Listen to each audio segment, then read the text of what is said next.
सुमंत राजा दशरथ के कक्ष में पहुंचे। उन्होंने देखा कि महाराज पुत्र वियोग की आशंका से व्याकुल हैं। वे पानी से बाहर निकाल दी गई मछली की तरह तड़प रहे थे। सुमंत ने उनसे हाथ जोड़कर निवेदन किया, महाराज, आपके ज्येष्ठ पुत्र धर्मात्मा राम सीता और लक्ष्मण के साथ आपके दर्शनों की कामना लिए द्वार पर प्रतीक्षा कर रहे हैं। माताओं एवं अन्य बंधु बांधवों भेंट करने के बाद वे अब आपके दर्शन हेतु आए हुए हैं। उन्हें भीतर आने की आज्ञा दें। महाराज दशरथ ने धैर्य धारण करते हुए कहा, हे मंत्रवर, राम के भीतर आने से पहले आप सभी रानियों समस्त परिजनों को यहाँ बुला लाइए। ये तो निश्चित हो चुका है कि राम वनगमन करेंगे ही। मुझे ये भी ज्ञात है कि राम के वियोग में मेरी मृत्यु भी अवश्य संभावी है।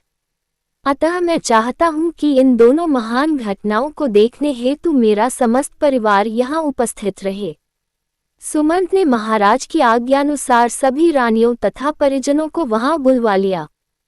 उसके पश्चात राम, सीता तथा लक्ष्मण को भी महाराज के पास ले आए। हाथ जोड़े हुए राम वहां पर उपस्थित अपने पिता और माताओं की ओर बढ़े। राम को इस प्रकार अपनी ओर आता देख महाराज दशरथ उन्हें हृदय से लगाने की अभिलाषा से अपने आसन से उठ खड़े हुए, किंतु अत्यधिक शोक तथा दुर्बल होने के कारण वे केवल एक पग बढ़ाते ही मूर्छित होकर गिर पड़े।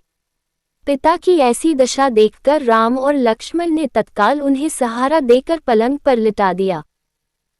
महाराज की मूर्छा भंग होने पर राम ने अत्यंत विनीत स्वर में कहा, हे पिता, आप ही हम सबके स्वामी हैं।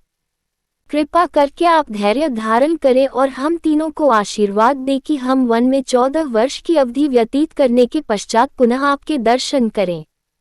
महाराज दशरथ ने आर्द्र स्वर में कहा, पुत्र, तुम्हें वनों में भटकने के लिए भेजने की मेरी कदापि इच्छा नहीं है, किंतु मैं विवश हूँ।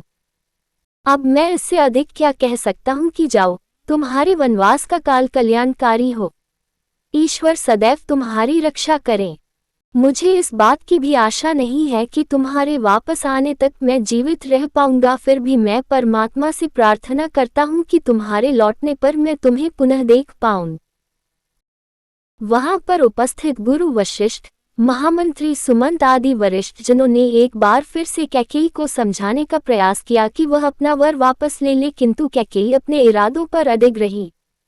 महाराज दशरथ की इच्छा थी कि राम के साथ चतुरंगिनी सेना और अन्न धन का कोष भेजने की व्यवस्था हो, किंतु राम ने विनयपूर्वक उनकी इस इच्छा को अस्वीकार कर दिया।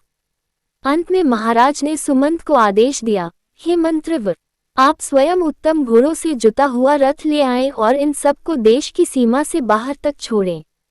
इतना कहते ही कर राजा विह्वल होकर रोने लगे। सुमंत तत्काल ही महाराज की आज्ञा का पालन करने के लिए निकल पड़े।